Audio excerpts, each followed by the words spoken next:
ഓടി വായോ, നമുക്ക് ഷീറ്റ് അടിക്കാൻ പോകാം.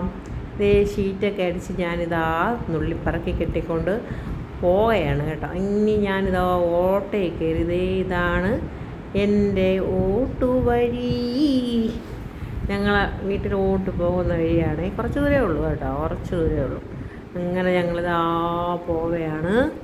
ദേ കണ്ടല്ലോ, ഞങ്ങളെ ഏല അടിപൊളി ഏലയാണ്, സൂപ്പറാണ്. നിറച്ച് വാഴയൊക്കെ ഉണ്ട്. അങ്ങനെ ഞാനിതാ വീട്ടിലെത്താറായി കഴിഞ്ഞു. ദേ ഞാൻ എത്തിക്കഴിഞ്ഞു.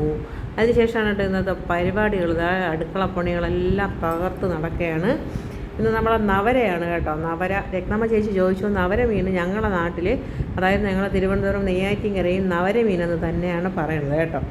രാജു കോട്ടയ്ക്കൽ പറഞ്ഞു അവരെ അവിടെയൊക്കെ നമ്മുടെ പുതിയാപ്ല അങ്ങനെ എന്തോ ഒരു മീനിൻ്റെ പേര് പറഞ്ഞു കേട്ടോ. ഈ മീനിന് പുതിയാപ്ല എന്നെന്തോ ഒരു പേര് പറഞ്ഞു. അതുകൊണ്ടാണ് ഞാൻ അങ്ങനെ ഒരു ഇത് പറഞ്ഞിട്ടുണ്ടായിരുന്നത്. അത് ചേച്ചി ചോദിച്ചുകൊണ്ട് ഞാനതിന് മറുപടി പറഞ്ഞതാണ്. അങ്ങനെ ഞാൻ ഇന്ന് നമ്മളെ നവര മീനാണ് കറി വയ്ക്കുന്നത്, ഒരു നവര ഫ്രൈ.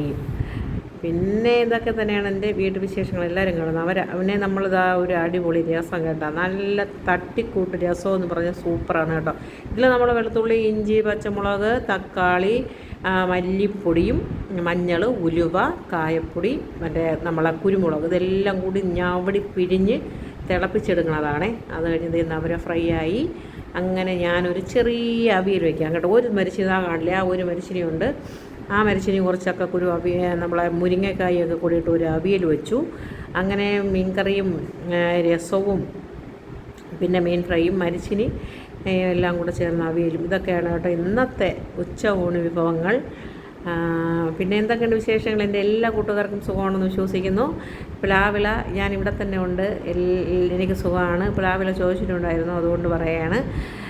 പിന്നെ എന്താ പറയുക, ഇടയ്ക്കിടയ്ക്കൊക്കെ ഞാൻ വീഡിയോ ഒക്കെ ഇടാൻ അല്പം മടി കാണിക്കുന്നതാണ്. പിന്നെ ചില ദിവസങ്ങൾ വീഡിയോ പിടിക്കാനും ഒരു മടി കേട്ടോ. പിന്നെ ഞാനൊരു സ്റ്റാൻഡൊക്കെ വാങ്ങിച്ചു വെച്ചു. സ്റ്റാൻഡിനെയൊക്കെ എൻ്റെ കൊച്ചുമ്മ പൊടിച്ച് പൂച്ച് കൂരേറും.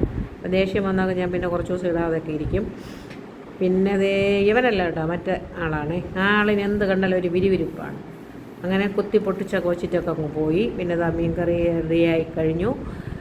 ഈ കക്ഷി ഞാൻ പിന്നെ ഇടുപ്പിൽ കയറിയ മൂട്ടി ഇറങ്ങുന്ന പരിപാടിയില്ല. അങ്ങനെ അവനകത്തൊരു ശീലം. അരി വടിച്ചു, മീൻകറി വെച്ചു, അവിടെ രസം വെച്ചു, മീൻ ഫ്രൈ ഉണ്ടാക്കി. അങ്ങനെ ഇതെല്ലാം കഴിഞ്ഞിട്ട് ഞാൻ കുറച്ച് നാരങ്ങ അങ്ങോട്ട്, നല്ല അടിപൊളി നാരങ്ങ അച്ചാർ, നല്ല വെണ്ണ പോലെ ഇരിപ്പുണ്ട് കേട്ടോ നാരങ്ങ. അടിപൊളി, നല്ല ടേസ്റ്റാണ്, സൂപ്പറാണ്. അങ്ങനെ കുറച്ച് നാരങ്ങ അച്ചാറൊക്കെ വെച്ചു ശേഖരിക്കാം. എന്താണെന്നറിയുമ്പോൾ നമുക്കിനിയിപ്പം ഒരിക്കൽ പരിപാടികളൊക്കെ ഉണ്ടല്ലോ, അതിലേക്ക് വേണ്ടി ഓരോന്നോരോന്നായിട്ട് അങ്ങ് വെച്ച് നമുക്ക് ശേഖരിച്ച് വയ്ക്കാം. അപ്പം ടേസ്റ്റായിരിക്കും. അങ്ങനെ എല്ലാവർക്കും ഗുഡ് മോർണിംഗ്, താങ്ക് യു.